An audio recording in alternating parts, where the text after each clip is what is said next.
Hello everyone. Shopify is pushing their POS systems next to their online store solutions very hard.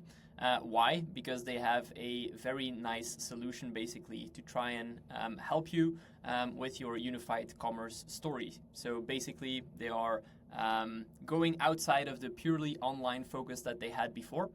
And they are also trying to help you as a merchant to sell to B2B, but also in store, so physical retail.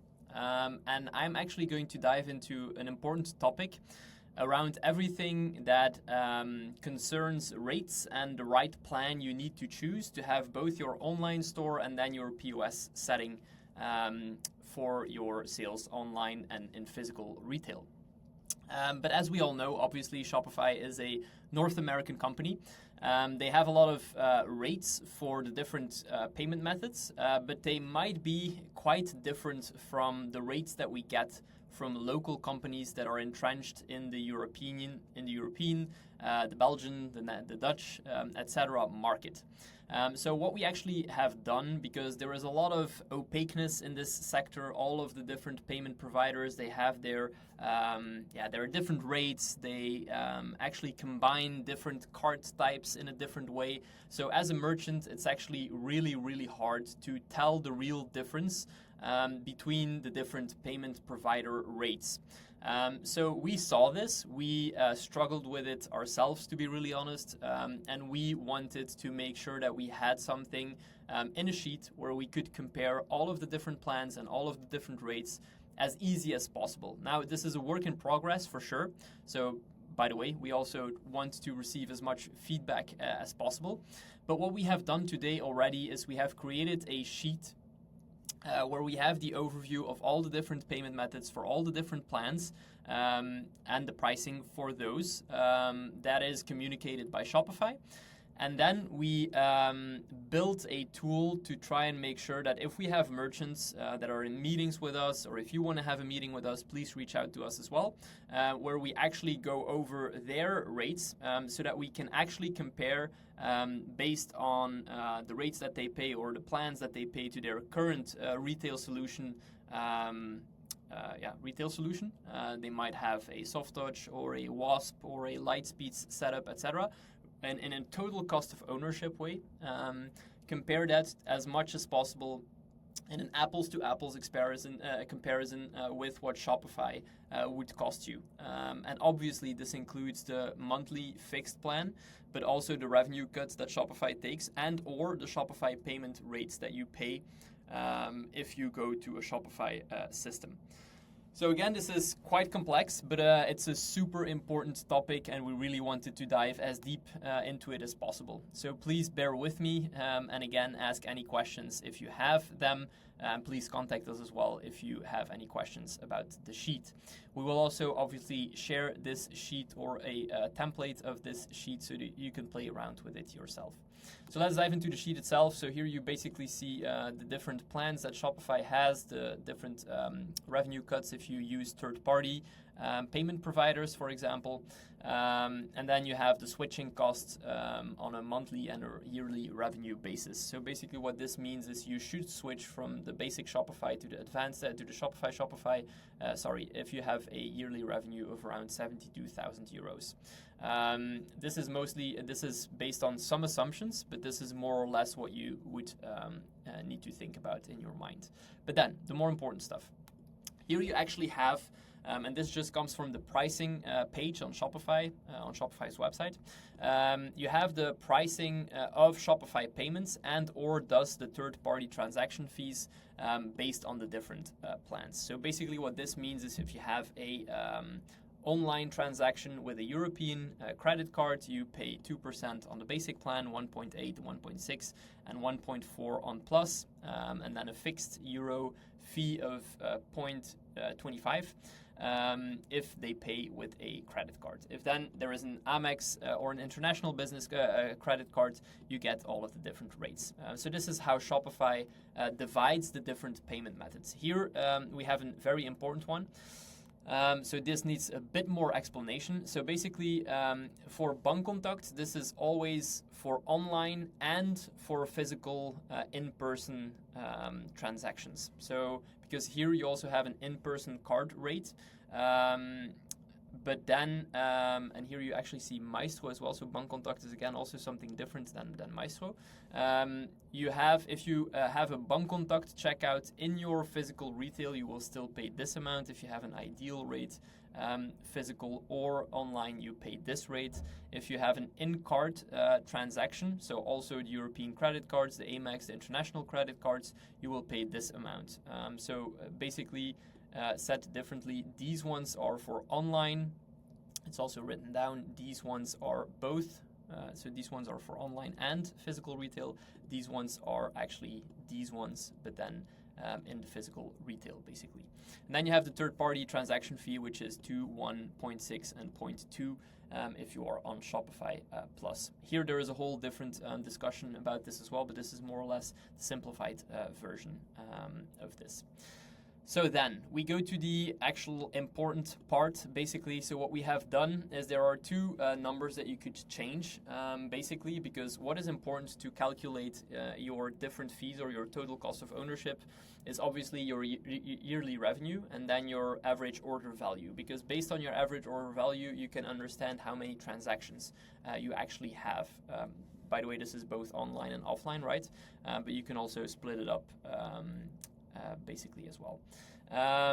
So why is this important? Because we saw here as well that you need to pay a certain cost per transaction. So it's not only a percentage on the revenue, but it's also a per transaction fee that you pay. So that's why we need to understand how many transactions basically you will have. And then the interesting part comes.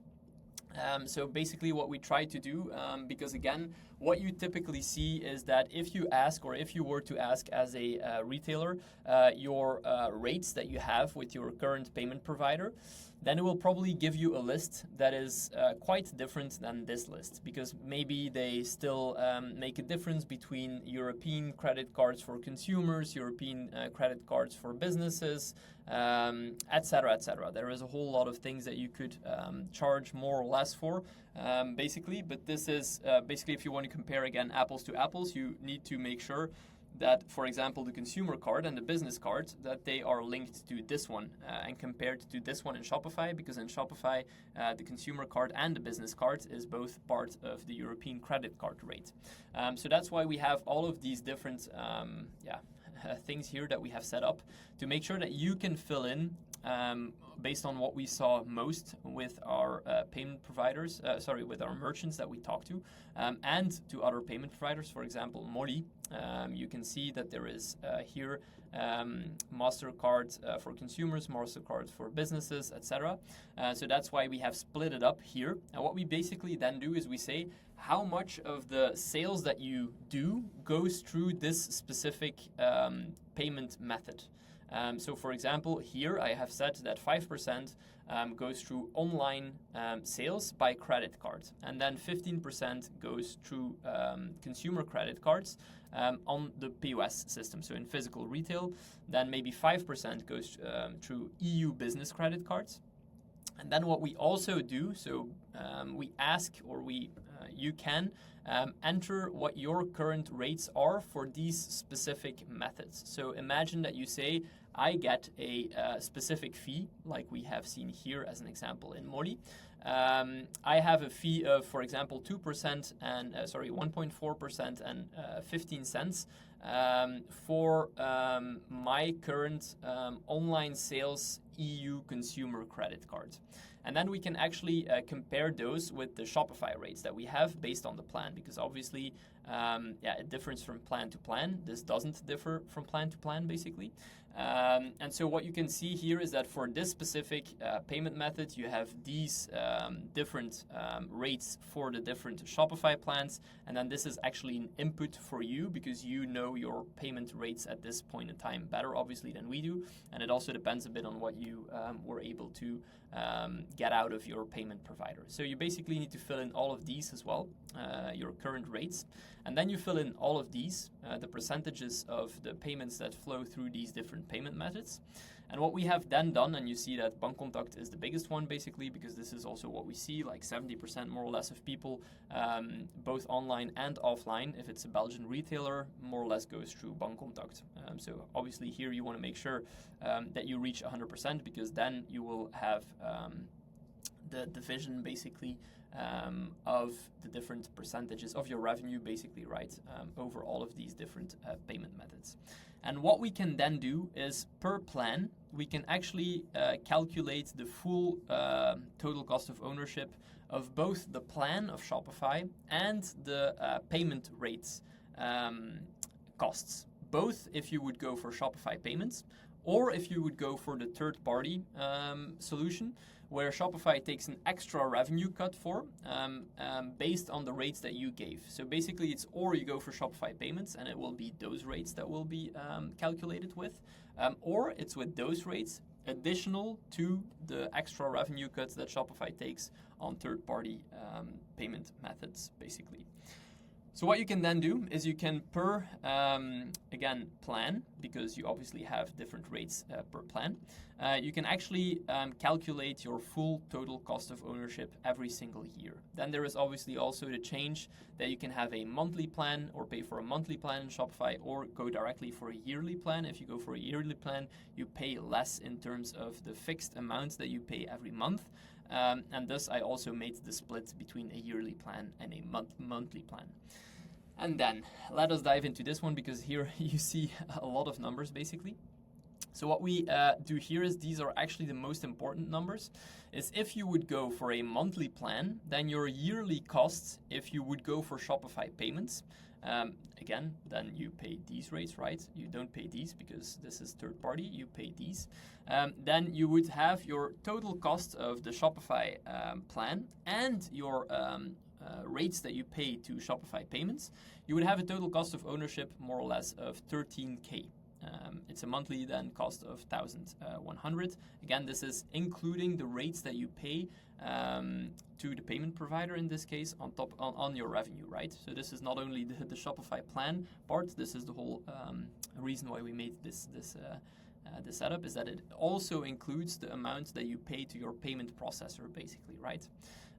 So the total cost of your ownership, basically, to let this amount of money, which is, I think, it's 1, 2, 3. It's 1,200,000. You pay 13K basically to Shopify monthly this, and then if you go for a yearly cost, you get a little discount on the fixed price that you pay to Shopify, so it's a little less than what you see right here. Then if you would go without Shopify payments, you can have this rate, but then obviously Shopify takes still a cut, which we saw here. You take the cut additionally because of a third-party transaction fee, basically. So again, what you have here is that if you would go for the third-party provider, you pay 31,000 or 2,600. And then these are actually calculated on top of these rates. And so what you have here is that obviously you have the fixed cost of your Shopify plan. This is this or this per month. This if you pay yearly on a yearly basis, or this per month. So basically this is this one times 12, right?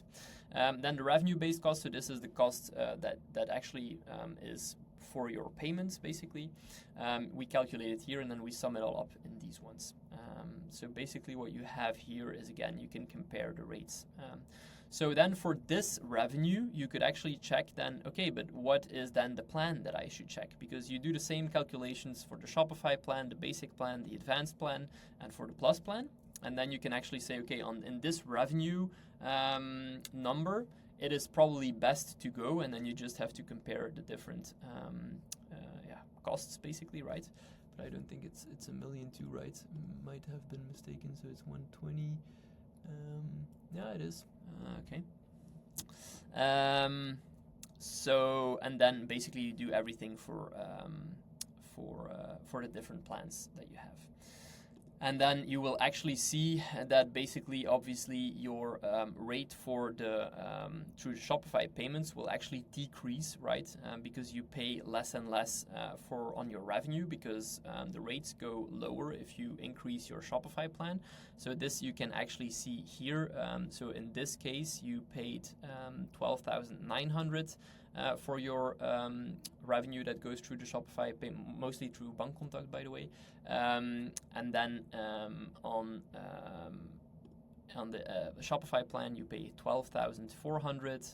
On the advanced plan, you pay 11,900. And on the Shopify Plus plan, you pay 10,800. Again, this is the impact that you see of the decreasing rates that you have if you increase your monthly plan. But then obviously your fixed cost goes higher. So that's again the question of like, from which revenue does it make sense to pay more fixed and less variable, if you understand what I mean. There is obviously a tipping point where you should go to more fixed, less flexible, because if you have bigger revenues, it makes sense to pay more fixed and less on a variable basis. So again, this is a full calculation of what you would pay for the different payment methods. And so this is the template that you can actually check your total cost of ownership if you would have a POS setup as well, depending on what the divisions are, or how people actually pay you online or via the retail solution that you have. So hopefully this helps. Again, if you have any questions, please let us know. We gladly help out in this discussion, because it can be quite daunting and overwhelming. So if you have any questions, please let us know. Ciao, ciao.